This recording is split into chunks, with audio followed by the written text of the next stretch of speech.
Hey there. You're now tuned in to the False Graves podcast. I'm AK Baby Doo, the Lightbringer. And I'm Isaac, the torch bearer. He who bears the torch to light the torches behind him. We're listening to Dagoth Wave right now. Twice. At least I think. Actually, I no longer know.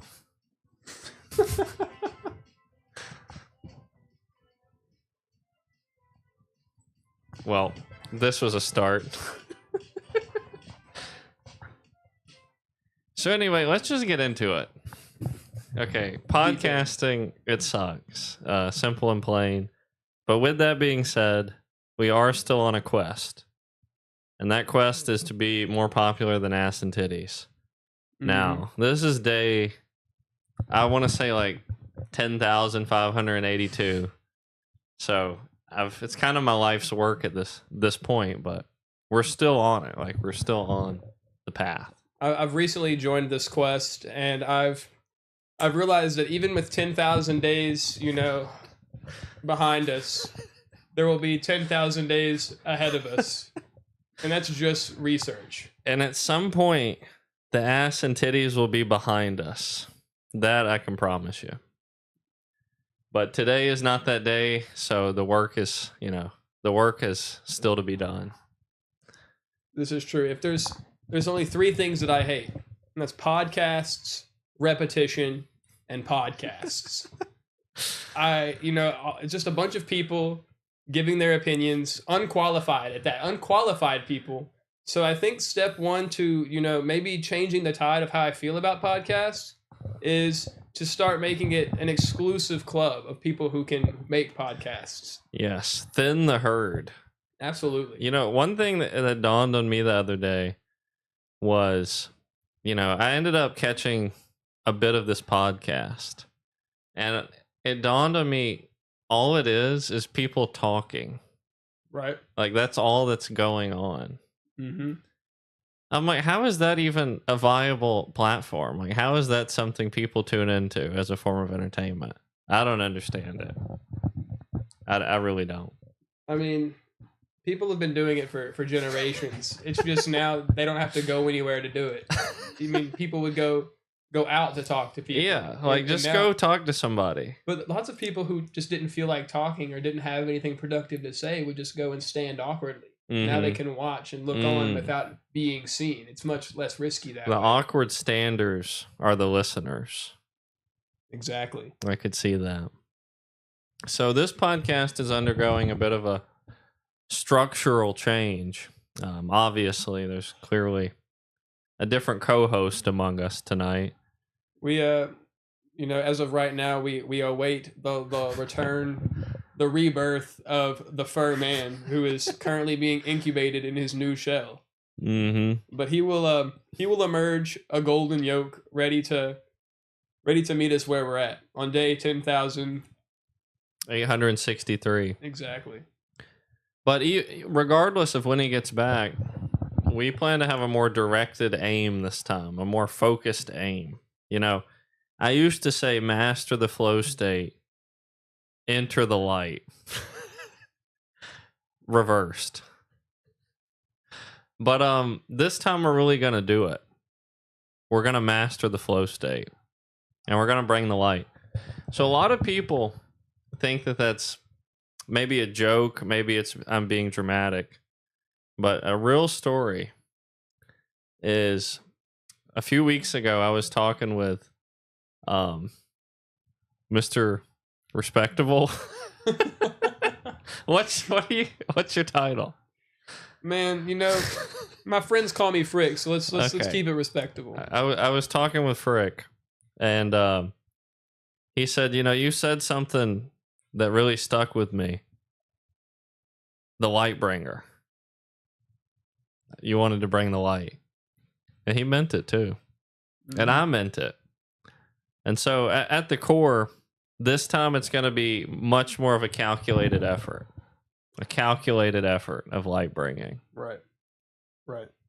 I mean, it's it's been the the purpose the whole time. It just didn't have a name. It didn't have a label to it. And I mean, some naysayers may say light bringing. Isn't that what Isn't that the definition of Lucifer? And to that I say, yes, it is. But that's been twisted throughout time. That's not even one of Satan's actual names. Don't you need to do some research? That's all I'm going to say to those guys. Yeah. I mean, the thing is, the devil has no power here. True. And, Kanye West once asked, what's a king to a god? Mm-hmm. Well, what's the devil to whimsy? I mean, truly. Mm-hmm. Nothing. This is so true. He thinks he has control, like some semblance of control, but he is at our whimsy. Exactly. He's a slave to us. Whimsy can conquer all. Mm-hmm. And so part of this this new chapter in the podcast is an effort to be more educational. So one of the things about Frick that I've always kind of wondered is he's a good conversationalist and he plays devil's advocate a lot. But I'm always left wondering, what is his actual opinion? So part of this experience is going to be learning what he really believes, like deep down what his core beliefs are, and hopefully some education along the way. That sounds like a great route to be on, because there's lots of things that I may not even be sure that I believe without a thorough conversation to cement it. Mm-hmm. So that will be educational. I'm excited. Did any particular stance on something really pique your interest? Whenever you didn't really hear from me what you wanted to hear, you just thought maybe I was playing the room? No, I wouldn't say so. I mean, I'm kind of convinced you don't have a core opinion on any topic. This is not true. So what's one thing that you would stake your claim on? One thing I would stake my claim on. So let's just keep it, simple to begin with. We'll get into more complex things. Okay. But and it's a bandwagon take, but I don't care because I had this take before I knew it was a bandwagon take. Right. And that's fair. Indiana Jones and the Kingdom of the Crystal Skull is one of the worst movies ever made, especially within its series. So is that the third or fourth one? That is the fourth one, but okay. we honestly, it doesn't even deserve credit as a movie. Yeah. Me and all of my friends, we've just decided it doesn't exist as a movie. So Shia LaBeouf is in it. He is. Okay. I've seen it, and I think that's one where they fully break away from the old style. Yes. Like they fully detach from the old Indiana Jones, and it feels a little more like Disney-fied. If I had to explain it. I mean, that's one way of going about it. It's in terms of story, in terms of villain, it was lacking in all categories. Yeah. I mean, I wish that I could, unsee it, because the first three just brought so much joy, so much life into because whenever I had started watching movies, this was one of the first few I got a hold of. Right. The Last Crusades, one of the greatest movies. I mean, I'm not going to say it's top 10, but it was definitely it was action-packed. Right. It was educational in some ways. It had good acting, and then we get to this one. I mean, I haven't seen it in so long that I can't even remember what I hate about it. I just remember multiple times discussing my complete abhorration of this creation. It was horrible. So, what do you feel about the take that The Last Crusade is the best Indiana Jones? I think that it's a strong contender, but the first one is really good. And in terms of story and lore, the behind the scenes, like if you know about the famous Indiana Jones pistol scene, Harrison Ford was having some stomach issues, and they had scripted one of the greatest sword fighting scenes in the history of cinema. And because he didn't feel well, he just pulled out his pistol and shot the guy. And that was the end of the scene, and they kept it that way. I've seen that scene. So, I mean, there's lore behind that movie, the story, Raiders of the Ark of the Covenant being what they're seeking, and how they chase it down. it was really really good. I would argue that that one was better. Yeah. Maybe because it was the first of its kind. Maybe that's just a nostalgia thing. But I would say it's better. Mm. But Sean Connery is in Last Crusade, and that's a pretty big point in the favor of the third one. Yeah, true. Do you feel that the Indiana Jones movies are at all gonna be like? I mean, I know the first one's an all-time classic, Mm-hmm. but do you think the other ones are gonna ever like actually have that status? Absolutely. Not obviously not Not Crystal Crystal Skull. Definitely not Crystal Skull. But all three movies have something about them that make them incredibly unique. Yeah. I mean, even Temple of Doom, which is a little slower paced, but the heart scene when he rips his heart out, that's cemented in the shock value from that is cemented in viewer history That's true. alone. So that one scene from that one will cement. I would say that it's going to be as memorable as the Jurassic Parks were. I mean, Yeah. Now then again, the third one probably is lost on some people. The first two I would say were pretty memorable. But Right. even then, I like movies, so the second one could be lost on some people as well. So I think that all three of them will be remembered, For sure. especially considering that my children will be forced to partake in viewing all three of them, and they'll never know there was a fourth one. They won't be in their knowledge. We got some agreement. Crystal Skull was garbage. That's what I like to hear. So the audience tends to agree with you. So it's been a year. A whole year. It's been a year. Longer for me. Yeah, next week will have been 1 year since our last episode.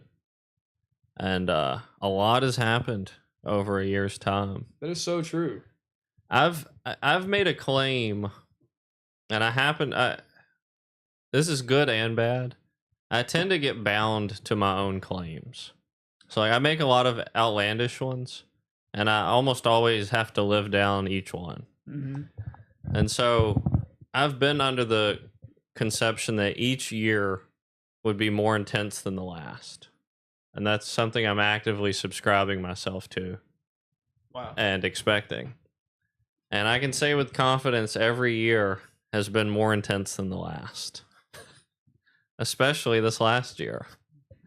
This last year, I mean, I don't know if I'd classify my house being taken off its very foundation as intense. So I'm planning a compilation to put together for people on maybe the next episode or something to kind of showcase what actually went down on our last episode. So for people who don't know, the last episode that we did, that same night my house got hit by a tornado. It was that same night. And I actually was still in my house. I went airborne, survived, made the national news. I can post all that stuff and talk about it more later, but that's just, step one. That's just one little blip on eventful year. And then, I got married. Right? Yeah. So one of the most intense things one could do. Yep. For sure. I mean, commitments are very hard to make. I think commitments are harder to make than they've ever been. Not just like to a person or marriage, but just like in general. Everything is non-committal these days. Like everything is wishy-washy, subject to change. Everything's just moving so fast. Nobody wants to work 10 years at a company anymore. Nobody wants to be in the same relationship for 3 years. Everything is just changing. Like speed, I feel speed, like, to my core. Like, that's kind of the crisis of our times. Things are too fast. And I think people are scared to make commitments in times like these. So you feel things are too fast, yet you also think that commitment is difficult? I mean, I think commitment's difficult because things are too fast. Like when things were slow, commitment was easy. Like there's a reason back in the day 90% of the population was married. Right. Life was slower and possibilities seemed less abundant. and the life that you're going to live seem more obvious. Nobody knows what kind of lives they're going to live now. I mean, truly, nobody knows what lives they're going to live anymore. Like 5 years ago, you could have told me, probably you as well, there'll come a day where you'll never use Google again. And I'd have been like, well, you're just out of your damn mind. Right, that's absurd. But like as of today, I virtually never use Google for any reason. I mean, I might just to go to a specific website, but 9 times out of 10, I'm just typing it into AI, waiting for the answer. And things happen so quickly, we don't understand what it's doing to us. We don't understand how we're responding to it. Like there's a monoculture that's constantly shifting, and I just think it's never been shifting faster. And so, back to the commitment thing, I think making a commitment in today's age is genuinely harder than it's ever been. And some people might disagree, but if you look at the data, clearly people agree because people aren't doing it. Right. Not only that, but the people they're looking at data of the people who have decided to commit to one another or commit to something. Yeah. And they're seeing it just like crash and burn. They're seeing the statistics on divorce. They're seeing these things, and that's discouraging, especially to the people who are coming up. Yeah. Now. Well, there's a particular type of content I think is getting more and more apparent. It's just like out there more than it's ever been. It's just like, there was like self-hating content. Yeah. But now it's like aspirational self-hatred. In the sense that just the example that pops into my mind is cuckery. Cuckery. Yeah. So many memes about being a cuck, getting cucked, right, etc. I've even seen TikTok trends of guys describing different cuck positions for the chair that they'd be sitting in. It's pretty crazy. It's undertoned in self-hatred, but it's mimetically represented as humor. It's not humorous. It's an underlying subculture of self-hatred. And I'm seeing, you see that more and more. And that's just one example. But it's everywhere in every industry. Everything is like consumed by the idea that my life is gonna fucking suck. And people make a joke of it. Like it's funny. And I'm like, people, they don't understand. They don't understand. So let me tie this into a very random example. Okay. So I've read the 48 Laws of Power. Maybe it's a different number, but I've read that book. I've also read Trump's The Art of the Deal. I actually read the 48 Laws of Power before Trump's Art of the Deal. It was so interesting to see when I read The Art of the Deal how many laws Trump just intrinsically knew to apply. Like he was like born to manipulate. He was born to win. Like he just knows it instinctually. And people will bring up this topic a lot about him almost getting assassinated. And they will say it had to be staged. Trump's assassination had to be staged. Because if it wasn't, he would have never shut up about it. Have you seen that take? I haven't. So it's a common one. If Trump's assassination wasn't staged, he would still be bragging about it to this day. Anyone who uses that argument, I don't think understands basic power dynamics. And the reason is because here's a bit of advice. If something you don't want happens to you, you do your damn best effort to never talk about it. And so, in my mind, if you almost get assassinated and you talk about it, you're actively contributing to it potentially happening again. Even if you're bragging about it, even if you're talking about surviving, it calls attention to the action. And any attention called to an action means it's more likely to be replicated. It's more likely to be reproduced. And so when Trump never brings it up anymore, he never really talks about it.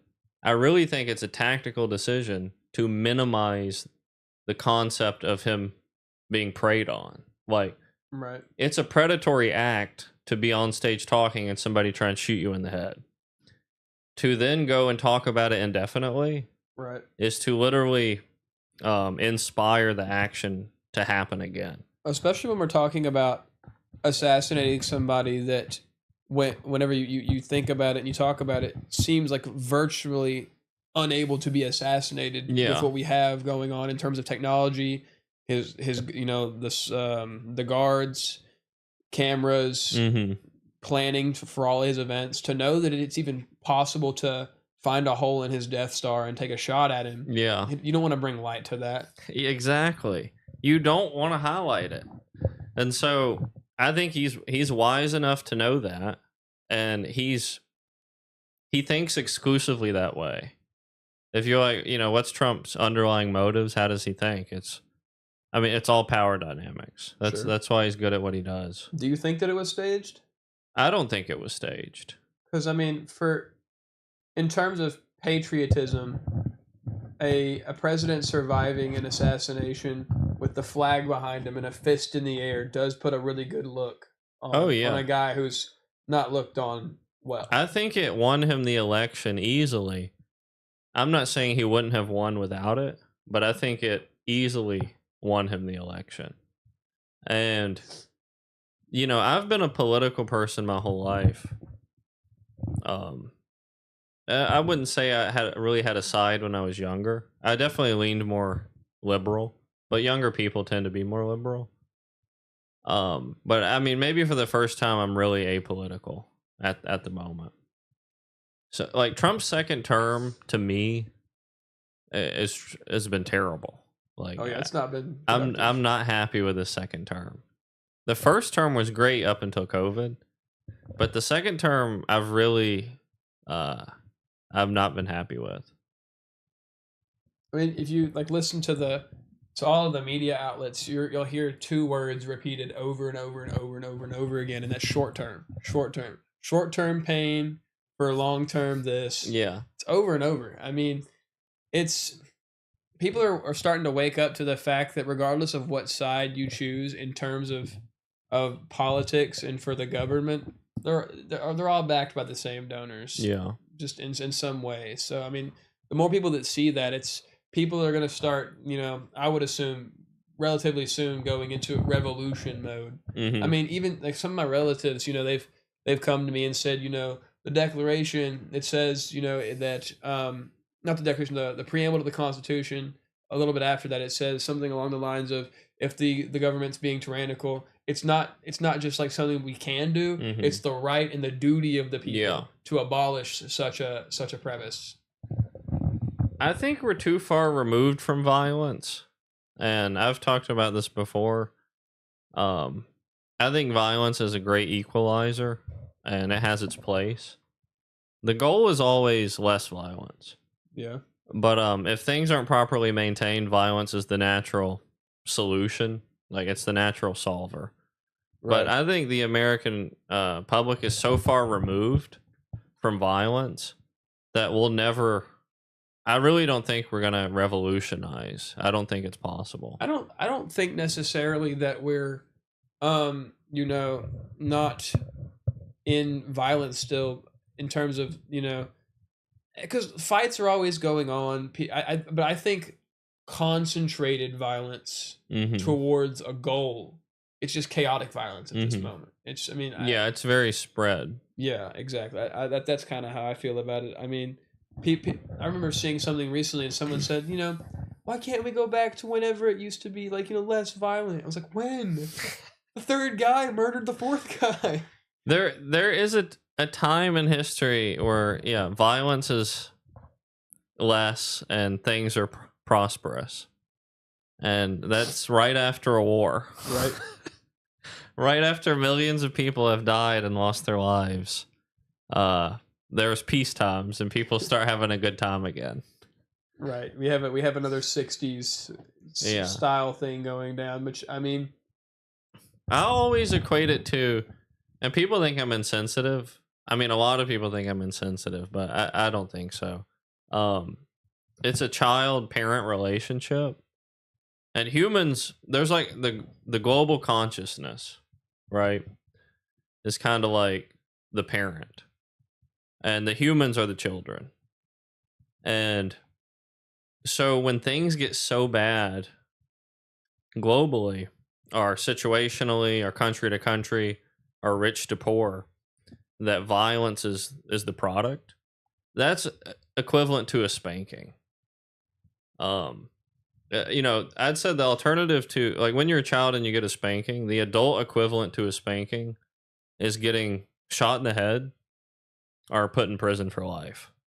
Like, that's the equivalent. And so as a kid, you're obviously trying to condition them out through physical violence, through a spanking. You're trying to level that person out and make them a balanced person. But if, like, on a global level, there's a consciousness that's always trying to evolve and get more peaceful. But there's always a buildup that has to die off. There's always a buildup of decay and greed and sin. And you need violence to come in and wipe it out. And I don't necessarily look at that as a bad thing, rather than an objective terrible reality. Right. There's a part of me that wants to, slightly lean towards a more naive hope, which would be that, it could be solved without violence, and that those souls, the people that are being, atrocious and causing these problems, that those souls are still salvageable. I think they are. But they might die. Like, they might die. I mean, but the soul can be salvaged. I can see what you're saying in terms of maybe violence is a necessary thing to balance it out. It's kind of like whenever a horse, it's not a horse, maybe like a cow, its hoof gets too long and it starts getting, you have to shave it. Yeah. And you have to set it back to what it's supposed to be. Yeah. And some, not necessarily population control, but some evil control. Yeah. But the wars I don't see how the wars do that, because you're putting out the people from the lower class, or maybe not the lower class, but just Joe Schmoes who aren't really the ones that are making those bad decisions. You're putting them on the front lines, and they're the ones dying for it. So I really don't see how that's the way to solve the problem. You're just... I'll explain it, or give my take on that. And then I'm going to engage with the chat a little bit. We've been ignoring some of the chatters, but we'll get to you. This is a serious podcast now. Sorry. Without Furman, it's lacking the spark. Well, the humor. But you said, you maybe don't see how that helps, or how it's... Well, I would argue this is the most peaceful... I mean, it's going to change, but this is the most peaceful time of all. If you look at objectively, like, murder rates, violent crime rates globally, it's starting to wane again, but we've existed in the most peaceful time in human history. And people would go, well, yeah, because we're learning to be better to one another. Or, right. But I would go, no, that's not true. We're having to endure an extremely brutal reality that is a product of our innate condition, the innate sin within us, the innate violence. We're having to live through it and endure it. And what the result is the good thing. The result is, there's never a better time for people to realize how important it is to make sure war never happens than after a war.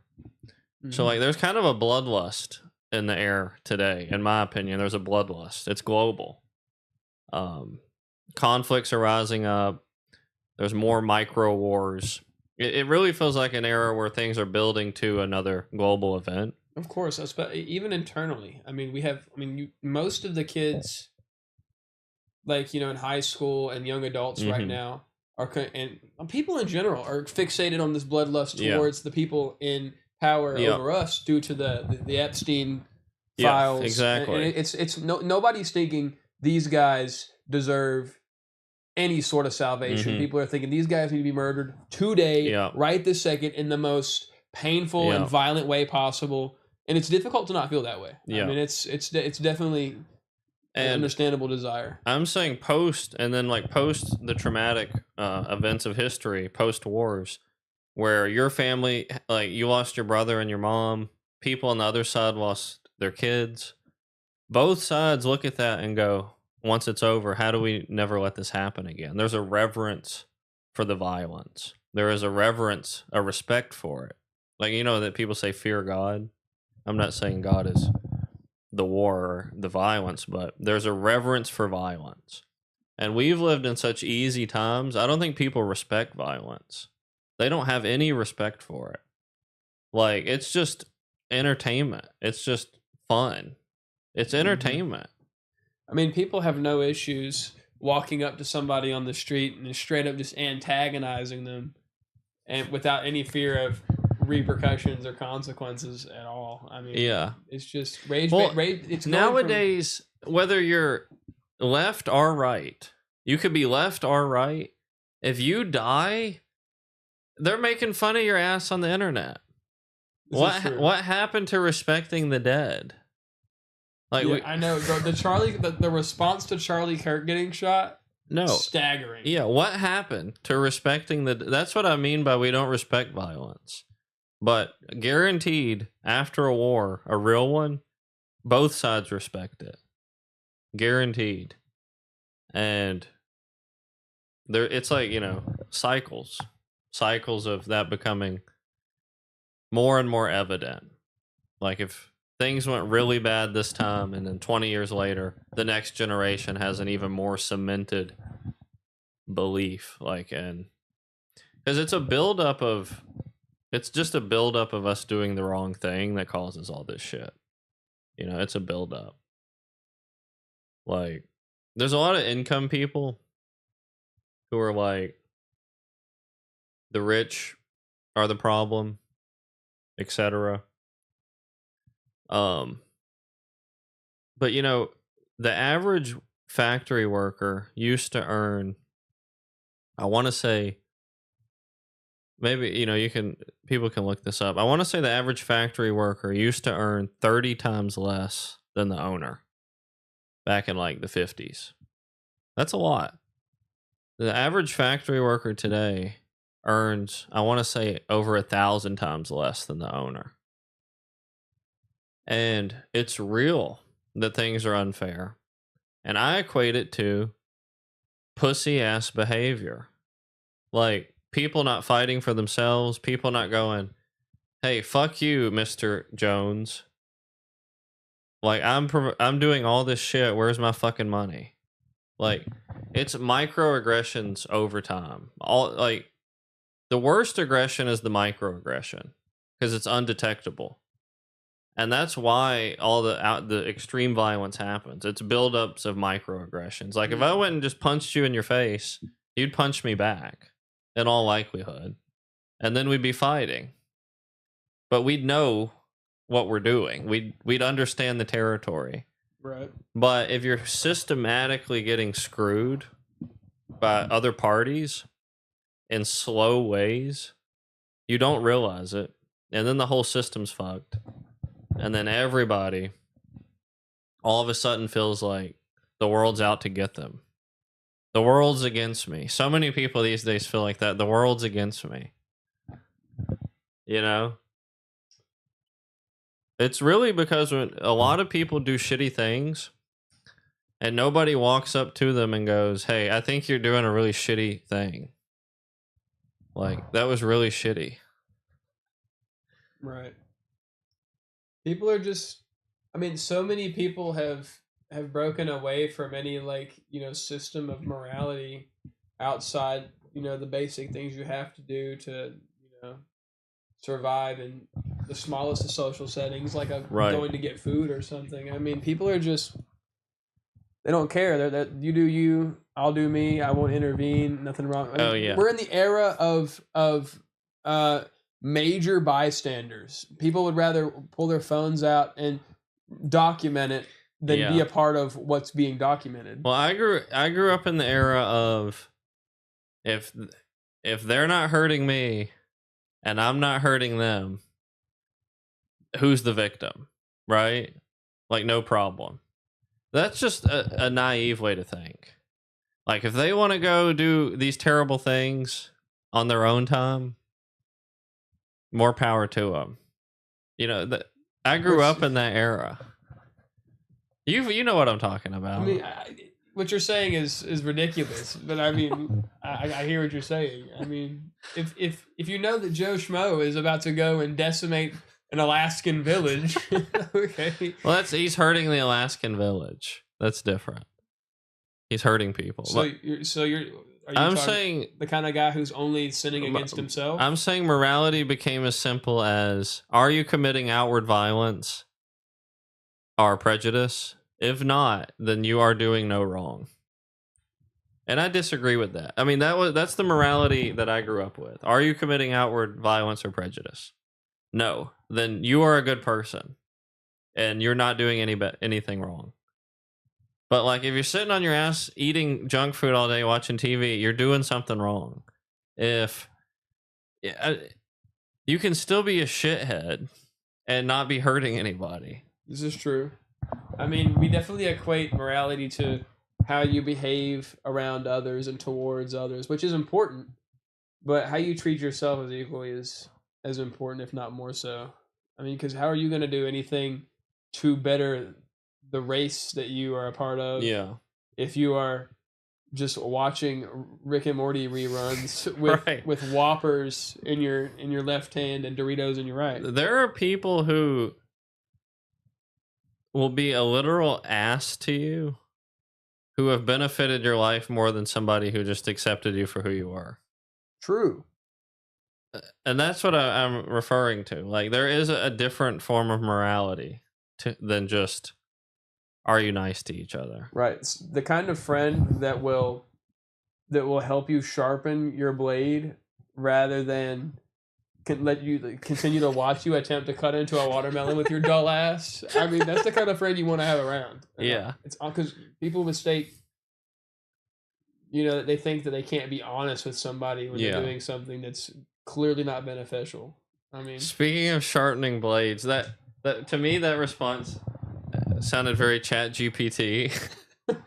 And I was like, that's an example of a bad friend. ChatGPT. Oh yeah, it's an enabler. Dude, so true, bro. Listen, I had this idea for a snowboarding stoner movie. Yeah, and to basically keep a log of everything I was saying. Yeah, I was in my Samsung Gemini AI app, and just so everything I said kind of got logged down. But anytime I said anything, any idea I had, it was like, wow, that sounds interesting. That's a great idea. That's gripping right there. Yeah. No, I don't need that. Yeah. I can we get honest AI? Is that on its way? Can we get an AI can we give it like the mindset of a mean girl so we get the hardest critique possible for ideas that we have? Because I can't. There's no criticism. It's just I could have told it anything. And you go to the Hollywood executives with the same idea ChatGPT gassed you up about, and they're like, "Get this shit out of here." You tell ChatGPT, it's like, wow, you are so brave. They did not understand your vision. Go to Netflix. Test your luck. But Netflix, you could pitch a movie about a rock and its transcendence Netflix through special. time. And it's gonna be, and also something that irritates me is I'll see on Netflix, it'll say like #1 movie. Yeah. The top 10 list, It's #1. Bro, it's the worst. So, dude, bro, it's so bad. I feel like I'm confident I've brought this up before, but I'll subject switch to it because I'm passionate about it. I dubbed Netflix originals nihilism originals like 10 years ago because every single movie with the N, like, it'll have in the corner N. That's how you know Netflix made it or whatever. Or when it opens up, it'll say it also. I always felt worse than I did starting the movie. If I watched a Netflix original, every single time after I finished it, I felt worse about my life, worse about myself. And I'm like, they're engineering these movies to make you feel like shit, and they're promoting them as like number one. And there were a couple that I liked, but I can't remember what they were. yeah, because they sucked. I mean, I remember seeing.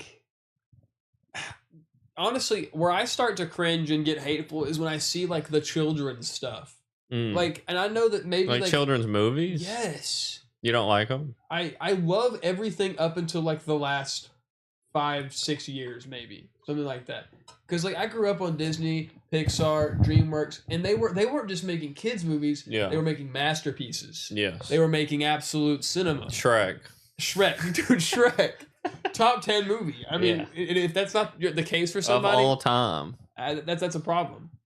But then like recently, like my least favorite kids movie of all time was called Kung Fu Rabbit. And it was this fat rabbit. It was basically like Kung Fu Panda, but low budget. Yeah. And much more mentally challenged. And like if your main voice actor has an annoying voice, why are you casting him? How much money do you hope to gain? Unless of course Netflix has already paid you for your work, regardless. Somehow, I mean, you're completely right. It did somehow work for SpongeBob.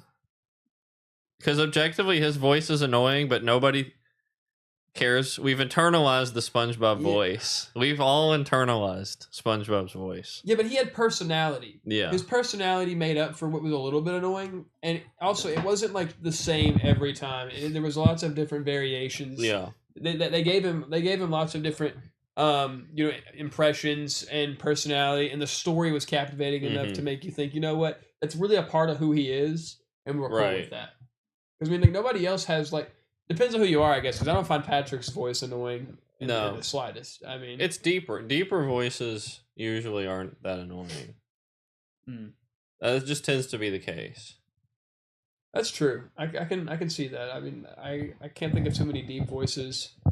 Like for example, I was watching a podcast.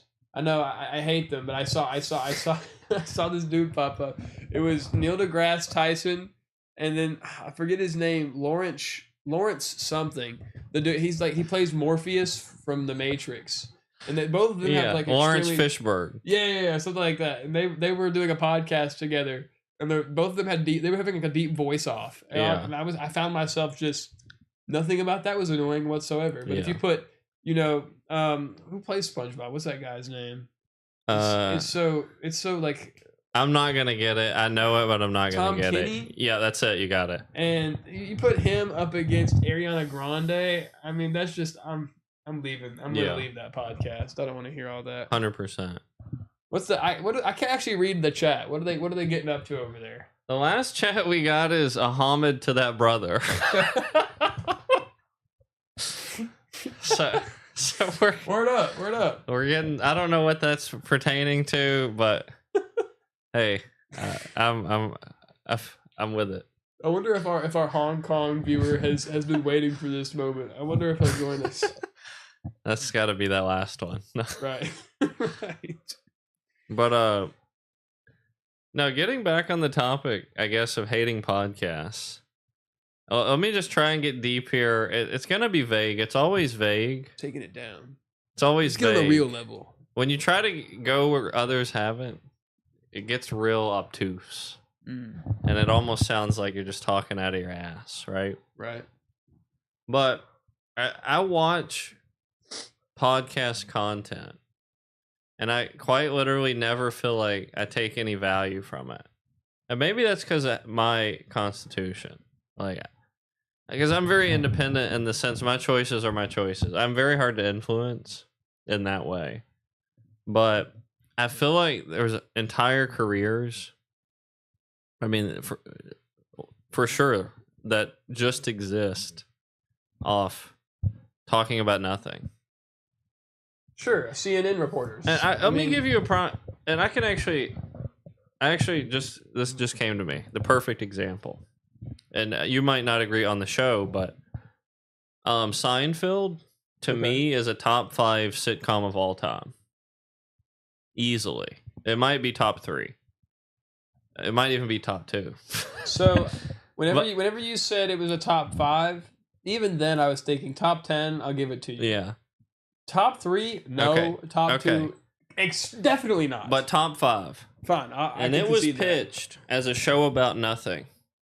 That's what it was pitched as. A show about nothing. And if you watch it, it actually does come across that way. There's something so real and so like intrinsic in that show to me. When I watch it, it feels real. When I watch Friends, it feels like nothing. It feels fake. I hate Friends, by the way. But it doesn't feel right. And same with the content. When I want to make something that's valuable intrinsically. I want to talk about something that's valuable intrinsically. It supersedes its parts. Most things are just the parts added together. Like just the parts added together. They're not superseding in any way. I go and watch, Joe Rogan, Theo Vaughn, et cetera, et cetera. Those are good shows, but I just don't get any value out of it. And especially the guests. The guests always come calculated. Like they've got these points to talk about. And I'm like, It's not always that you catch the guests in a vulnerable moment actually thinking on the fly, which is it's not something they wrote down and they're ready to tell you. They're actually bringing this from what they truly believe. They're actually yeah. it's something they actually think about. And I feel like actually Joe Rogan's podcast, I've seen a lot of guests on there I've liked. Mhm. I mean, I don't watch it religiously, but I've liked Yeah. a lot on there. And I'm not going to say that I've taken away a lot of valuable information, except from the dude who was talking about shrooms. That guy I listened to that guy pretty intensely. He brings on a lot of the guys who talk about shrooms, though. Yes, he does. I'm talking about the old dude with the gray beard and Oh, the I hat. know him, yeah. Who's talking like he talks super serious, like it's classified and he can't tell you anything. It's so annoying, but intriguing. So let's talk about that, right? Shrooms. Okay. Because here's my issue with them, or psychedelics in general. And I think maybe I've talked about this before. I've tried them before. A lot of people have tried them. But people who advocate for them, like it's rare to see the outward psychedelic user have a productive life. It's just rare to see. And I wonder, with all this universal knowledge obtained through, using these substances, why it doesn't equate to better outcomes in life. Because I'm like, if it's not benefiting your life outwardly, what's the purpose? And now you could easily make the counter argument that's a flawed way of thinking. I don't think so necessarily. I would categorize it as one of the things where it just truly shows you that to be productive, it's going to have to come from you. Mhm. The psychedelics aren't just going to magically give you the tools necessary to produce something that's going to carry you the rest of your life. Yeah. It's going to change your state of mind. It's going to alter the way you think a little bit. Mm-hmm. But if it's not already there, you're not going to find it. Yeah.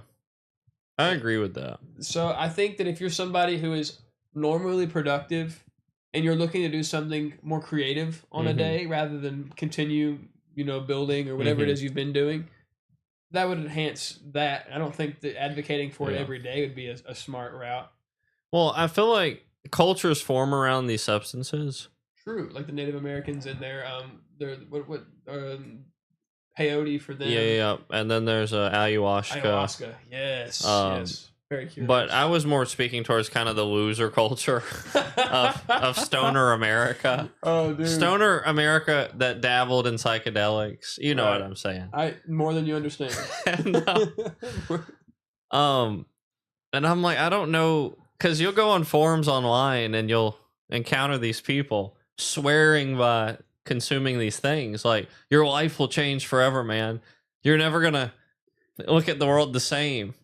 And then you look at these people and you're like, they're still living with mom and dad at 30 and they're overweight. And, you know, I'm not taking any advice. This may be like, there might be outliers, but forget outliers. I'm not taking advice from anybody who is overweight. And yeah. let's just leave it there. Okay, need to go any further. no advice from overweight people. But I only take advice for people who are either heading towards or already where I want to be in life. yeah. So I want to talk about overweight people, and then I got one other point though. There is an outlier to this, a good example of somebody who was an extremely productive individual and a known psychedelic user. So Steve Jobs. Right. Okay. So a lot of people may or may not know, but he founded Apple. He ended up getting kicked out of Apple because when you incorporate something, it's a publicly traded company. You basically enter into the potential you might lose the majority of your company, and then the board can kick you out of it. And so Steve Jobs founded Apple with Wozniak, built it into like $1 billion company, lost majority ownership, and was kicked out of his own company. That's true. And he went on to do a couple years off, and he ended up founding Pixar. Pixar is Steve Jobs. And he ended up selling Pixar, buying back into Apple. But it's at least claimed that during the post-Apple era, he was a heavy LSD user. And that was part of the inspiration behind Pixar as a company.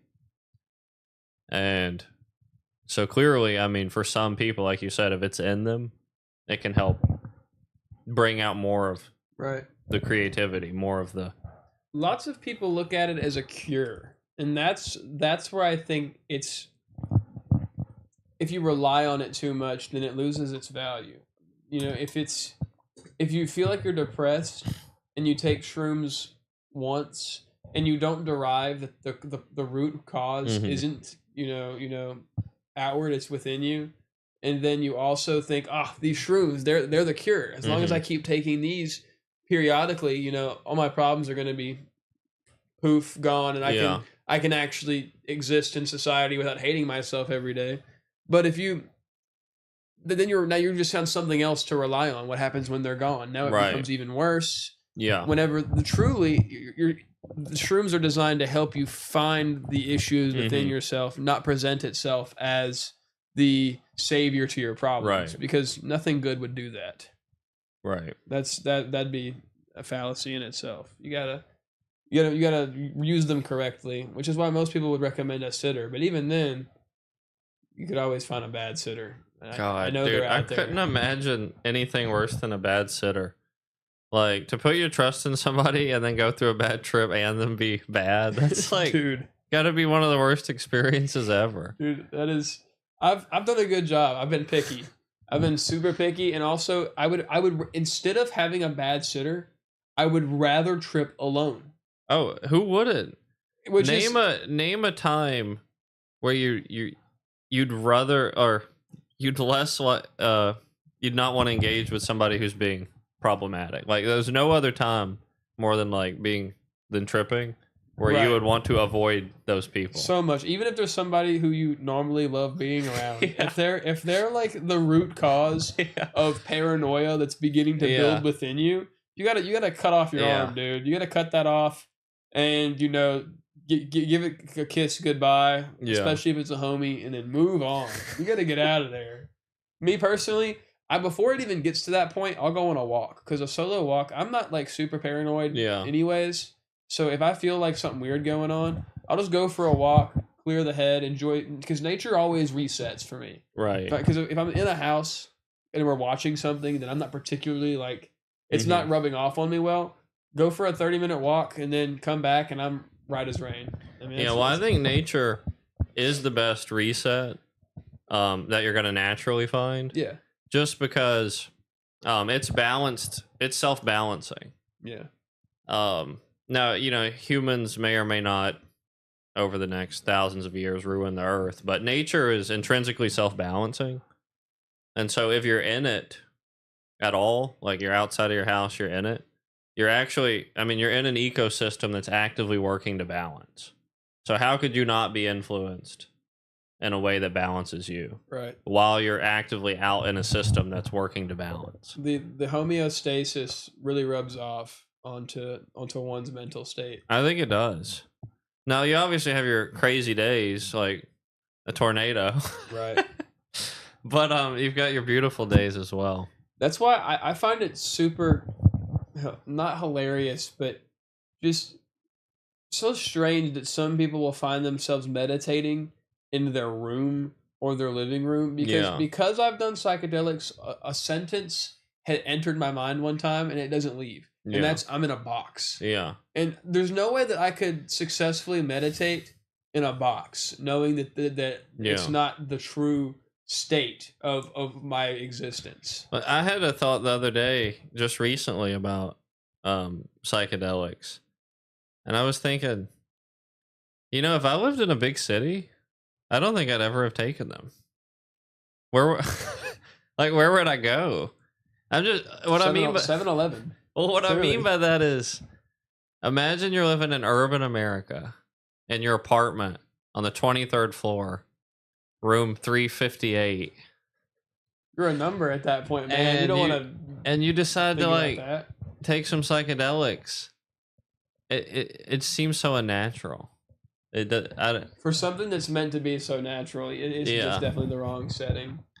and so Especially if you think existentially, and it's Yeah. already a part of your daily routine. If that's one of the reasons you're depressed, and you think shrooms on the top floor are gonna save you, yeah, especially mostly because they last so long. If it was like a 15-minute experience, yeah, like you know, like cocaine or something, then I could see it. is cocaine a 15-minute experience? I've been told that the first buzz is Mm. like longer, but like an average buzz for a cocaine user is 15 minutes.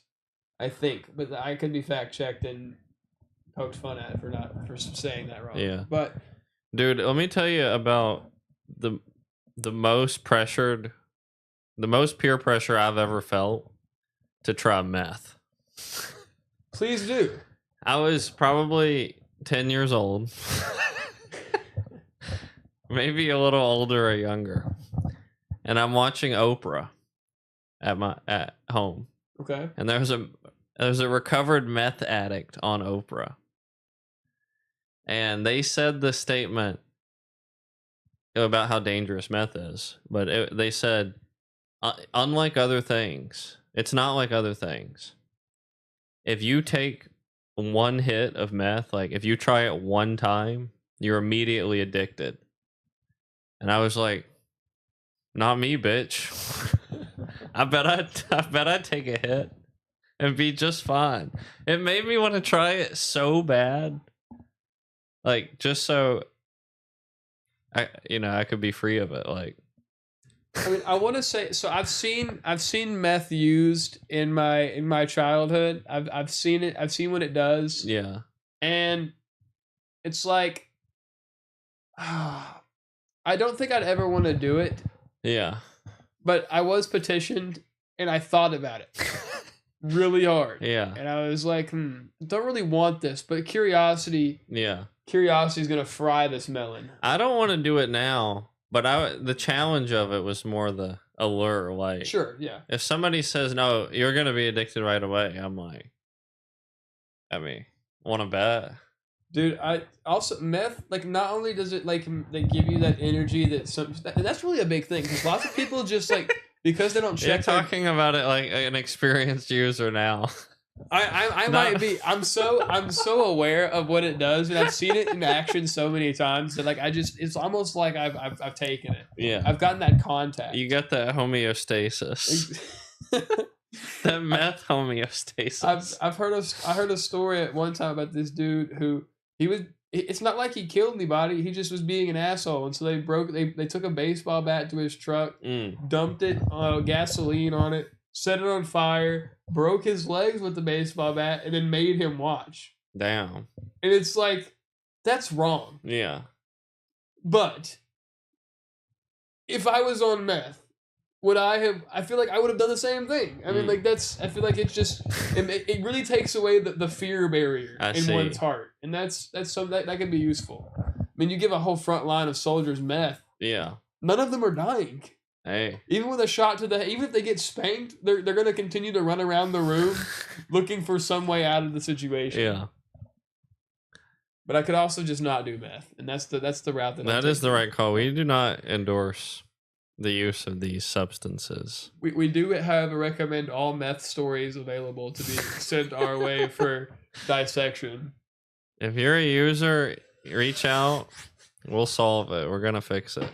You're gonna get the help you need. If the channel gets big, we're gonna bail out one meth head per week, and we're gonna interview him on the podcast and see what makes him tick. What do the cogs look like under that wet, homeless interior? So I think we're rounding the fourth quarter. What was the last thing the chats had to say?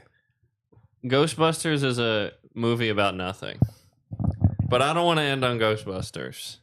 I feel like we need to tie back in to some light bringing. We need to tie back into something real.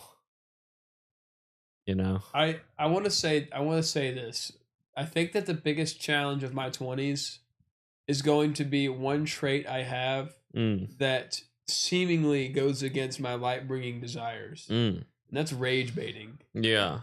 Which is almost, it doesn't feel like the direct opposite. You've got it better than me. Not to cut you off. I'm a sadist. Imagine trying to do good in the world. But man, do I enjoy people having a bad fucking time. Dude, it's like I like seeing people have a bad time in short bursts. It's like baby sadism. Yeah. But it's not because like once I see true pain, whenever it gets to that level, it's like, okay, I want to cut it off. I want to do some good by you. You know. So if I'm doing it, I'm with you there. I'm with you. But sometimes, like if I'm watching it, that's a little different. I'm not necessarily with you. But yeah, that could be conflictory. How are we gonna solve for that? Solve for the rage bait. So I have this. I can tie this into an overarching religious issue, which is the prospect of utopia, the Christian utopia. It could be any religion. There's at least an idealized form of what that would be. Like if you go to church and they tell you live your life this way, in theory, if everyone lived their lives that way, at some point we'd enter into a new era of peace and prosperity. However, I once asked somebody, if utopia was achieved and people lived perfectly, how would people have any fun? Where would the fun be? And the response was, you'd have a whole restructuring of what fun was. But I'm not so sure. I think kids and teenagers in particular are naturally rebellious. And they're kind of a rogue element to utopia. Like a teenager, a growing child in utopia is an adversary to it to a degree. I think that depends. I still think that's circumstantial, but for the small group of kids who do fall into that category, I mean, yeah, they're definitely going to disrupt the utopia. Can there actually be a utopia at that point? Mm-hmm. Because all it takes is a couple cracks. And if there was, where would the fun be? I mean, still remains. I still am not so sure that that's... Well, I think that defining fun is important because, as you said a second ago, someone else answered you by saying that what is fun will be restructured. Yeah. So that is a good point. However, that's gonna have to evolve over time. I mean, when you say fun, what are you thinking? How is there going to be? I mean, of course there's going to be fun. Just because it's utopia doesn't mean there's not competition. There's friendly competition, which isn't enough for some people, I suppose. Yeah. But I mean, there can still be heated competition and it not be a break in the utopia. You think? Because it's out. If it's in the game, if it's In the concentrated game. in the game, the moment you step out of the game, Yeah. that's the question. If kids are trained to not take it with them, which they might anyway, I guess. I don't know. I don't see how that would. Still, I still like fun could be achievable in a utopia. Well, let me ask you this question then. In terms of games, like the sexual game is the most important game, and it's the biggest game, and it's the one all violence I think really comes from, which is I need to make sure I at least can find someone to reproduce with. Like I need to make sure I can find someone of the opposite gender to love me. And a lot of the games we play are in the hopes of making yourself a better choice. So like for women, it might be getting skinnier or better looking or making better food and other ways too. But for a guy, it might be making more money or winning a competition, being the best at something. Why do so many dudes choose Fortnite then? Yeah, exactly. That's the real question. If it's in our biology to chase women, why are so many guys chasing Fortnite? It's a proxy, but you'll think I'm crazy for saying this. The subconscious male mind will tell you that if you win enough games of Fortnite, women will show up at your door ready to sleep with you. Because that is the underlying feeling. Like that, the victory royale is a sublimation of women ready to sleep with you. I feel like I'm an outlier then because whenever I was younger, I played, and then one day my subconscious was telling me every game I play is a step away from pussy. Well, that's the logical mind. That was your brain taking over. That was the actual. I see. So that was the sane mind. A little bit of that mental maturity up until I'm 25 set in and said Fortnite is a let's do less of that. It was the animal Clearly mind. Rocket League is where the legs spread. But no, I think that does also tie into the true reason why monogamy is actually the balancer in a society is because it allows the game to not get too out of hand. Like genuinely, the reason I say can competition be healthy in a utopia, I don't know. Because all competition, I think, ties back to sexual competition. And maybe that's just my mind's broken that way and I think that way. But I think when you're on the sports team in high school, there's an element of sex to it. I think that. Like when you win bingo at the fucking nursing home, bro, there's an element of Shirley, who's a 70-year-old grandma, might like you a little more. Like that element is always there. That may be true. I remember recently I got a piece of paper and I decided that I was going to fill the entire sheet with questions. Yeah. And I didn't actually have like an idea of what I was getting at. I just thought that if I start, eventually I'm going to find myself on a question that I think is actually worth trying to find the answer to. Yeah. And the question I stumbled upon after many lines was, is there chess in heaven? And that doesn't seem like a too deep of a question, maybe initially, but that boils down to, is there competition in heaven? Yeah. Can it exist? And though somebody answered my question by just saying, well, first you have to determine what heaven is. Let's replace heaven with utopia, because utopia is not some spiritual oneness with God. Yeah. Utopia is reality, the way we live our lives day to day before divine intervention comes. This is on our own accord. And can competition exist? Which for some people is fun, I guess. Yeah. And I would say, if the minds of people are altered and lust, because for a perfect utopia, lust would have to be completely manhandled. Otherwise, utopia wouldn't exist. Lust is one of the biggest issues that cracks society anyway, as you can see now. I mean, so if lust is manhandled and taken care of, I think competition and fun can still exist in a utopia. But I think the moment that men are competing for the affection of other women, and some men start coming up lesser than, it's over. Then that's actually right. That's actually right. It's over. Yeah, So you have to tackle one of the biggest sins in human history. well, and I think For that's utopia to exist. that's why monogamy has the place biblically. As I don't think it's so much about people want to. I would say Disneyfy it, like true love and all this.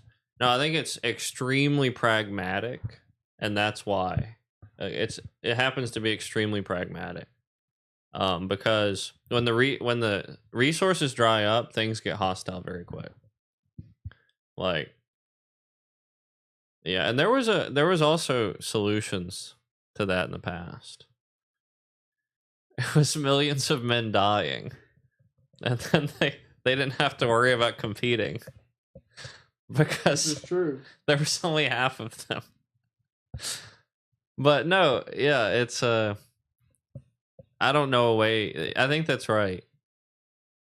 If you remove the sexual element of competition, you can have it in a truly utopian way. So I find it so interesting that like all of the sins in the Bible are described as, something that you can overcome, mhm. but lust, not one of them.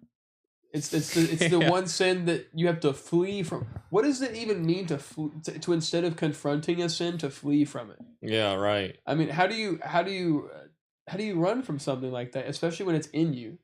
Once lust already has its like Well, grasp historically, you just make women wear a fuck ton of clothes. on you. Dude, I But, don't have any They desire clearly to tell. didn't solve the problem, but Well, no, because they say they don't want to leave anything to the imagination. Now the imagination has nothing to go on. That's a problem. yeah.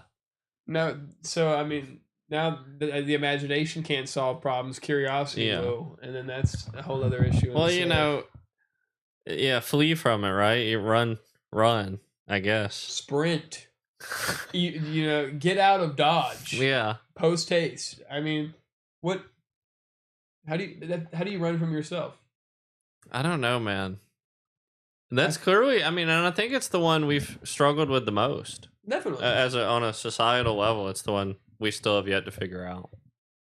I think what we need to do is make it mandatory for 18-year-olds to go do ayahuasca in Mexico Yeah. and completely eradicate lust from the brain. And see, somehow. that's part of the goal of trying to be more popular than ass and titties. When True. we're on the other side, the leverage we'll have So true. to fix this. Absolutely. We've said it from the beginning that we knew we knew it had to be trumped and defeated. Once we get on the other side, we can bring others along. So it's time to start deciding what can we do that would be more popular than ass and titties. What is step one? I mean, you have to ask yourself, whenever you have finally gotten what you wanted, and the next moment arises, Yeah. what's the most interesting thing in that moment? Okay, let's go out on this then, because we're going kind of where I wanted to go in time, and I have a point to that. So when you've gotten what you've wanted, what do you do next? Is what you're saying? Yeah. So I've found part of the reason we're getting so crazy is since we're building so many creative things, we're getting to view the mindset of a creator better. Like, if you told somebody 1,000 years ago about God and how he might interact with the world, it was more abstract. But kids these days have played the Sims video game, and they've been like a digital god in a sense in that game. Right. Now, I'm not equating those as a 1-to-1, but no, but it's pretty similar, just a little Yeah. less personal. we've been given a perspective like it Yeah. in a reduced form. And I have found that the best games, because I'm kind of a completionist when it comes to video games. I like to get all the unlocks, get all the items, get as powerful as I can be, and then I just kind of go around the map, right? The games with the most staying power that I keep playing, even after I've gotten what I've wanted, almost always come down to the simple physics engine. Like, how fun are the physics of the game? flipping the car off the ramp, blowing the car up. Right. Just the physics. That's why the Goat Simulator was so popular. And as stupid as it sounds, I think playfulness is kind of the remedy. Playfulness. Like at work when we would flip bottles on the racks for hours. Right. If I had $100 million and nothing else to do, I'd still be doing that. Like like I'd still have fun doing that. Right. And I think if you get what you want, you end up going back to just the trivial, playful bullshit. And things like trick shot challenges or just riding a bike, like the physics engine of this life. I mean, this might sound really reducing. I mean, I think that's probably the answer. The things that human beings come up with when they're bored is what shapes society. Yeah. And all the good that could come from actually making something that cures your boredom more so than the thought of ass and titties. Yeah. That's true success. Yeah. And on top of that, it does better for it's good for guys. Yeah. And it's great for women. Yeah. And imagine pursuing a cause that benefits both genders. Yeah. We're unstoppable at that point. No one can hate. We've tackled both the only two. Well, yeah, we've tackled the only two groups necessary to tackle. So yeah, probably like adult playfulness, like a way to get back into just that way. When your girlfriend says, "Don't get my hair wet," dunk her. That's pretty. Yeah. Submerge her completely in the coldest water nearby.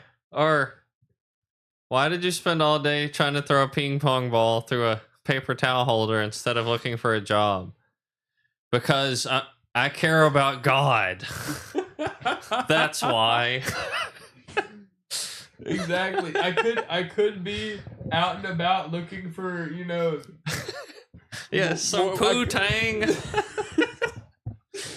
I could instead of having, trying to get this bottle to land perfectly on the top of this flagpole, I could be out here chasing ass with titties. Yeah. You gotta pick your poison. Exactly. So playfulness. There we go. That's bringing the light. That's light right there. A solution. Absolutely.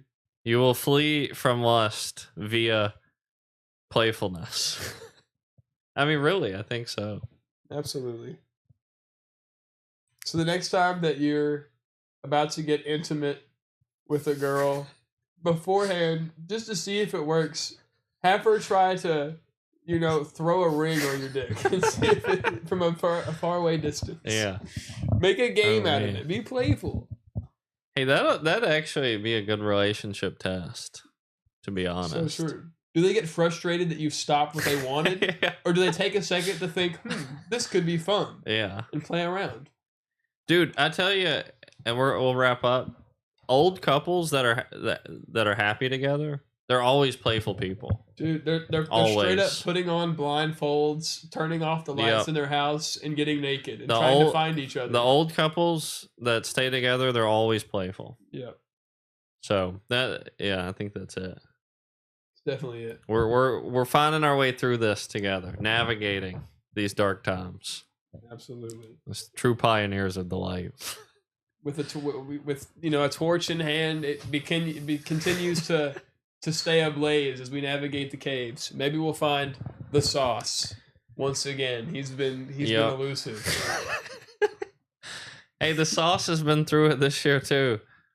Man, all the names got hit hard this year. But no, I like this first episode. I think we're on to something. Absolutely. I think we're on to something. So more to come. More professional quality through and through. We're coming back. This huge light of ours, we're gonna let it shine. I tell you what.